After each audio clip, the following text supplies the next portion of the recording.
کر رہے ہیں جس جرم سے ہماری اپنی ذات کو بھی نقصان پہنچا ہے اور اسلام کی بھی غلط ترجمانی ہو. پہلی منافق اعلیٰ صلی اللہ علیہ وسلم نے فرمائی کہ منافقوں کی پہلی علامت یہ ہے کہ جب وہ باتیں کرتا ہے تو جھوٹ بولتا ہے. اذا حدث کذب، جب وہ گفتگو کرتا ہے تو گفتگو میں جھوٹ بولتا ہے.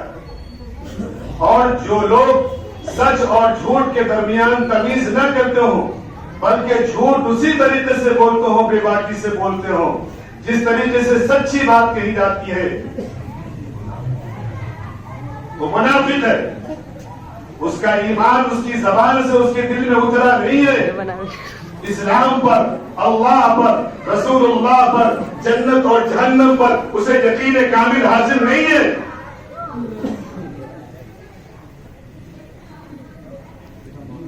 میرے محترم بزرگ اور دوستو، جھوٹ جب منافقوں کی علامت ٹھہری، اسلام کے خلاف سازش کرنے والوں کی علامت ٹھہری، اسلام دشمن طاقتوں کے ساتھ ملنے جلنے والوں کی علامت ٹھہری، تو ہم اور آپ کلمہ لا الہ الا اللہ محمد رسول اللہ کے پڑھنے والے ہیں. ہمیں اور آپ کو اس بات کا تو یقین ہے کہ یقیناً اللہ ایک ہے. ہمیں تو اس بات کا یقین ہے کہ حضور سرور کائنات صلی اللہ علیہ وسلم اللہ کے آخری پیغمبر ہیں جن پر ہمارا ایمان کامل ہے. پھر ہمیں جب آقا نے یہ بتا دیا کہ جھوٹ بولنا منافقوں کی علامت ہے تو پھر ہماری زندگی میں یہ جھوٹ کیوں ہے؟ آقا صلی اللہ علیہ وسلم فرماتے ہیں کہ جب صبح ہوتی ہے تو جسم کا ایک ایک حصہ زبان سے یہ کہتا ہے کہ اے زبان، آج صبح تمہاری ہم سے درخواست یہ ہے کہ تو جھوٹ مت بولنا. اس لیے کہ تو جب جھوٹ بولتا ہے تمہاری جھوٹ بولنے کی وجہ سے جسم کے سارے حصے بے چین ہو جاتے ہیں. جھوٹ بے سکونی کا زبان ہے. جھوٹ بولنے والے کے دلوں میں تردد ہوتا ہے، ہر وقت ڈر اور خوف ہوتا ہے کہ کب یہ جھوٹ فاش نہ ہو جائے، کب یہ جھوٹ کا پردہ فاش نہ ہو جائے، کب ہم لوگوں کے سامنے رسوا نہ ہو جائے، کب ہم لوگوں کے سامنے جھوٹے نہ کہلا جائیں، جھوٹی گواہی دینے والے نہ کہلا جائیں، جھوٹے کسی کے پچھ میں بیان دینے والے نہ بن جائیں، اور جھوٹ بول کر کسی کو دھوکہ دینے والے نہ ہم ٹھہر جائیں. جھوٹ بول کر وہ نکل تو ضرور جاتا ہے لیکن تردد اس کے دل میں برقرار رہتا ہے. پورا جسم یہ کہتا ہے اے زبان، ہم تم سے ہاتھ جوڑ کر یہ معافی مانگتے ہیں کہ تو جھوٹ مت بولنا، جو بھی بولنا سچ بول.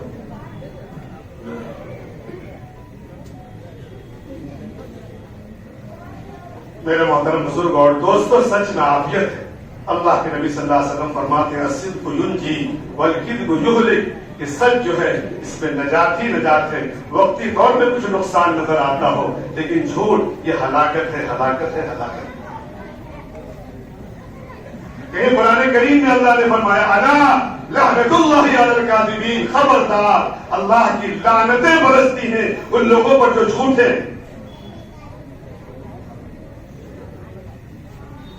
قرآن کریم میں اللہ نے اس طریقے سے باخبر کیا، حدیث بھی اس طریقے سے وعیدیں سنائی گئی. اللہ کے نبی نے یہ منافقوں کی علامت بتایا. میرے محترم بزرگ اور دوستو، ہم اور آپ کلمہ گو ہیں، ایمان والے ہیں. ہمارا شعار تو یہ ہونی چاہیے کہ وقتی طور پہ ہمیں کچھ نقصان پہنچ رہا ہے اسے برداشت کر لیں، لیکن جب بولیں گے سچ بولیں گے، سچ کے علاوہ کچھ نہیں بولیں گے. آج مارکیٹ میں آپ اچھی طرح جانتے ہیں کہ آج مسلمانوں کی پہچان کیا بن گئی.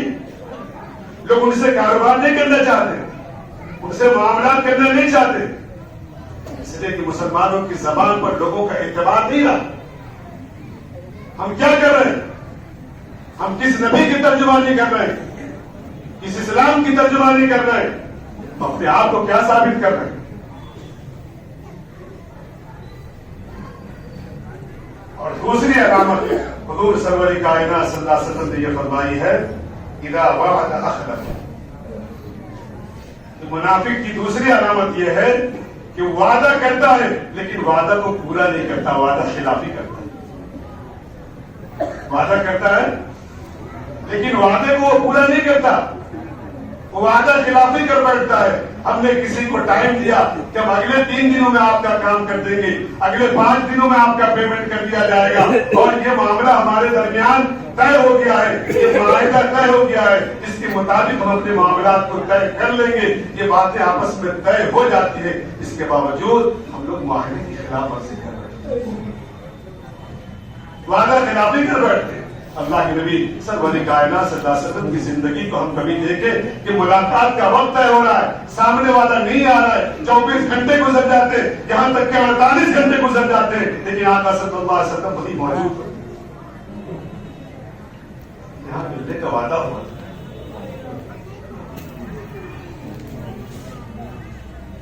یہ کہا جا رہا ہے کہ صبح کے اندھیرے میں ہم حملہ نہیں کریں گے، ہمارا معاہدہ طے ہو گیا کہ فلاں تاریخ تک ہم ایک دوسرے پہ حملہ نہیں کریں گے، لیکن مسلمان کی جماعت یہ کوشش کرتی ہے کہ رات کے 12 بجے کے بعد یا مغرب کے بعد تاریخ بدل گئی ہے، ہم حملہ کر لیتے ہیں، لیکن یہ حملہ کرنا غیر ضروری قرار دیا جاتا ہے، غلط قرار دیا جاتا ہے کہ یہ حملے کی ساری چیزوں کو واپس لیا جائے، یہ حملہ غلط ہے، یہ ایک امیر المؤمنین کا یہ فرمان جاری ہوتا ہے، اس لیے کہ سامنے والے کو یہ علم نہیں کہ تاریخ ختم ہو گئی۔ میرے محترم بزرگ اور دوستو، یہ ہے اسلام کے وعدے کی پابندی، لیکن ہم اور آپ وعدہ خلافی ایک عام سی بات ہے۔ علماء نے مسئلے لکھے ہیں کہ ہم نے ایک دوسرے سے وعدے کر لیے، ہمارا معاہدہ ہو گیا ہے، لیکن اگر وعدہ ہم پورا نہیں کر سکتے تو آپ اسے 3 دن پہلے بتا دیجیے، بلکہ 10 روز پہلے بتا دیں، نہیں تو 3 روز پہلے بتا دیں کہ ہمارے اور آپ کے درمیان یہ معاہدہ طے ہوا تھا، فلاں تاریخ کو طے ہوا تھا، لیکن اس معاہدے کے مطابق، وعدے کے مطابق ہم کام نہیں کر سکتے، اس لیے آپ کو پیشگی اطلاع دینا، آپ پیشگی اطلاع دیں کہ ٹائم بڑھا لیں، وقت بڑھا لیں، آپ جھوٹے وعدہ خلاف نہیں قرار پائیں گے۔ اور سامنے والے سے بھی یہ کہا گیا ہے کہ اگر کوئی تم سے وقت اور مہلت مانگتا ہے تو تمہارے لیے بہتر یہ ہے کہ اسے مہلت دے دو، لیکن مہلت بھی نہیں مانگنا، پیشگی اطلاع بھی نہیں کرنا، اور وعدے کا وقت جب پورا آ گئے تو آپ انکار کر بیٹھے، یہ کام نہیں ہو پائے، یہ وعدہ خلافی ہے۔ یہ وعدہ خلافی آپ کی ذات کو تو مجروح کر ہی رہی ہے، لیکن مارکیٹ میں چونکہ آپ کا نام سلمان ہے، نسیم ہے، عبداللہ ہے، عبد الرحمان ہے، ایک مسلمانوں کے نام سے آپ جانے اور پہچانے جاتے ہیں، جب آپ کی طرف سے وعدہ خلافی ہوتی ہے تو صرف آپ کی ذات مجروح نہیں ہوتی ہے، بلکہ اسلام مجموعی طور پہ بدنام ہوتا ہے کہ مسلمان ایسے ہوتے ہیں، مسلمانوں کے اعمال ایسے ہیں۔ اور تیسرا عمل اللہ کے نبی صلی اللہ علیہ وسلم نے جو منافقوں کو بتایا ہے، وَإِذَا اؤْتُمِنَ خَانَ، جب اس کے پاس کوئی امانت رکھی جاتی ہے تو وہ امانت میں خیانت کر بیٹھتی ہے۔ ایک ہمارا دوست ہے، یہاں رہتا کھوپڑی میں، وہ بمبئی جا رہا ہے، چند مہینوں کے لیے جا رہا ہے، آپ کے پاس انہیں کوئی سامان رکھ دیا، کوئی رقم رکھ دیا، کوئی ضروری چیزیں رکھ دیے۔ امین ہونے کی علامت یہ ہے کہ جو چیز جس طریقے سے رکھی گئی اور دی گئی اسے وہ اسی طریقے سے رکھیں۔ جب وہ بندہ آتا ہے آپ اس کے ساتھ اس سامان کو اسی شکل و شمال کو لوٹا دیں، یا پھر اسے یہ کہہ دیں کہ آپ نے میرے پاس جو رقم میرے حوالے کی ہے، جو سامان حوالے کیا ہے، آپ مجھے استعمال کرنے کی اجازت دیں، اور جب وقت آئے گا تو اسے ہم لوٹا دیں۔ پیسے دیے ہیں، ہمیں استعمال کرنے کی اجازت دیں، اس تاریخ میں جب آپ آئیں گے، جب آپ مانگیں گے ہم لوٹا دیں گے۔ اگر اس سے آپ اجازت لے لیتے ہیں تب تو جائز ہے اس کا استعمال، اگر اجازت نہیں لیتے ہیں، وہ امانت ہے تو اس امانت کا استعمال کرنا بھی خیانت سے جائز نہیں ہے۔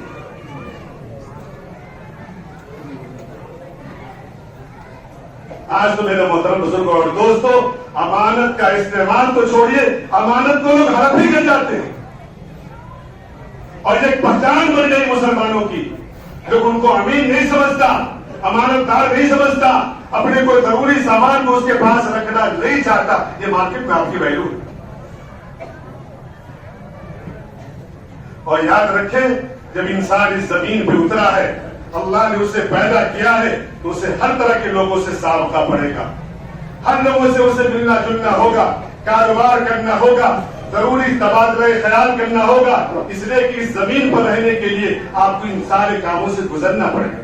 آپ تجارت کریں گے، آپ کاروبار کریں گے، آپ معاملات کریں گے، ایک دوسرے سے آپ کی گفتگو ہوگی، ایک دوسرے کے ساتھ اٹھنا بیٹھنا ہوگا، آپ کا لین دین ہوگا، ایک دوسرے کے پاس کچھ رکھنا ہوگا۔ یہ وہ چیزیں ہیں جو معاشرے سے جڑی ہوئی چیزیں ہیں۔ عبادت نماز ہے، نماز اللہ کا معاملہ ہے اور آپ کا معاملہ ہے، روزہ زکات اللہ کا معاملہ اور آپ کا معاملہ ہے، حج آپ کا معاملہ ہے، اللہ کا معاملہ ہے، لیکن یہ جو معاملات ہے زبان سے گفتگو کرنا، گفتگو میں جھوٹ بولنا، یہ لوگوں سے معاملات جڑے ہوئے ہیں، ایک دوسرے سے وعدہ کرنا، یہ عوام الناس سے معاملات جڑے ہوئے ہیں، ایک دوسرے کے سامان کو ایک دوسرے کے پاس رکھنا بطور امانت، یہ عوام سے یہ چیزیں جڑی ہوئی ہیں۔ اگر یہاں آپ غلط ہوں گے تو آپ کی ذات بھی مجروح ہوگی، اور آپ اللہ کے نبی صلی اللہ علیہ وسلم کو جو شریعت دی گئی ہے، جو تعلیم دی گئی ہے، جو طریقہ زندگی دیا گیا ہے، آپ اسے بھی خراب اور بدنام کرنے کی کوشش سے کریں۔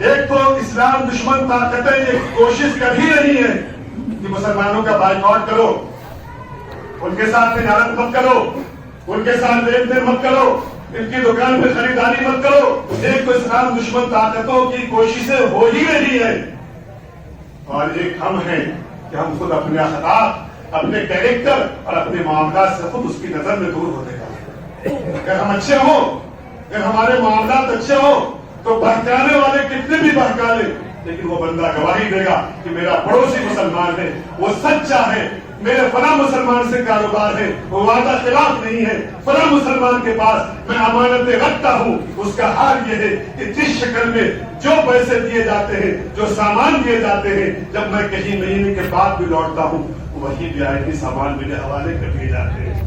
اس سے اچھے مجھے کون ملیں گے؟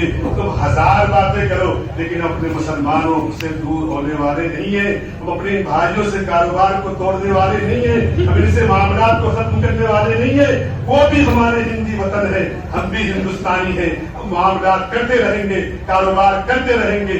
یہ جواب کب دیں گے لوگ آپ کی طرف سے؟ جب آپ کے معاملات اچھے ہیں، اور آپ کے معاملات بھی اچھے نہیں، اور دشمن کی طاقتیں جو کوششیں کر ہی رہی ہیں، دو طرفہ جب حملہ ہوگا تو یقیناً ہم اور آپ ناکام ہوں گے۔ اس لیے میرے محترم بزرگوں اور دوستوں، ہم آپ سے یہ کہیں گے کہ دیکھیے وہ منافق وہ تھے جو عقیدے کے اعتبار سے بھی منافق تھے، انہوں نے رسول اللہ کو نہیں مانا تھا، قرآن کو نہیں مانا تھا، نبی کو نہیں مانا تھا، اللہ کا یقین نہیں کیا تھا، جنت اور جہنم پہ اسے یقین نہیں تھا۔ وہ تو منافق وہ تھے جو جہنم میں ہی جائیں گے، اور جہنم میں سب سے برا ٹھکانہ ہے۔ لیکن ان منافقوں کی علامت اگر جھوٹ بول کر ہم اپنی زندگی میں لا رہے ہیں، وعدہ خلافی کر کے منافقوں کی علامت پہ ہم عمل پیرا ہے، امانت پہ خیانت کر کے ہم منافقوں کے روش اور اس کے طریقے پہ چل رہے ہیں، تو یقیناً جنت میں تو ہم ضرور جائیں گے، لیکن یاد رکھیں اس سے پہلے جہنم کی سزا آپ کو بھگتنی پڑے گی۔ اس لیے کہ جنت پاکیزہ جگہ ہے، وہاں ناپاکوں کا ٹھکانہ نہیں ہے۔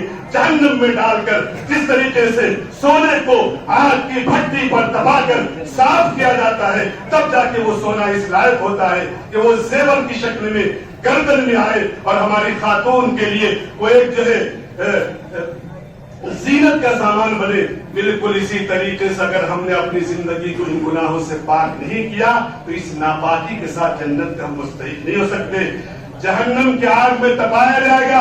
اس لیے میرے محترم بزرگوں اور دوستوں، توبہ کرو، اللہ کے سامنے گر گراؤ۔ قرآن کریم کی آیت میں اللہ نے کہا یا ایھا الذین آمنوا اتقوا اللہ وقولوا قولا سدیدا یصلح لکم اعمالکم ویغفر لکم ذنوبکم ومن یطع اللہ ورسولہ فقد فاز فوزا عظیما۔ اے ایمان والو، اللہ سے ڈرو اور زبان سے جو کچھ کہو سچی اور اچھی بات کرو، اس کا فائدہ یہ ہوگا یصلح لکم اعمالکم، اللہ تیری دنیا بنا دے گا، وَيَغْفِرْ لَكُمْ ذُنُوبَكُمْ، اللہ تمہارے گناہوں کو معاف فرما دے گا۔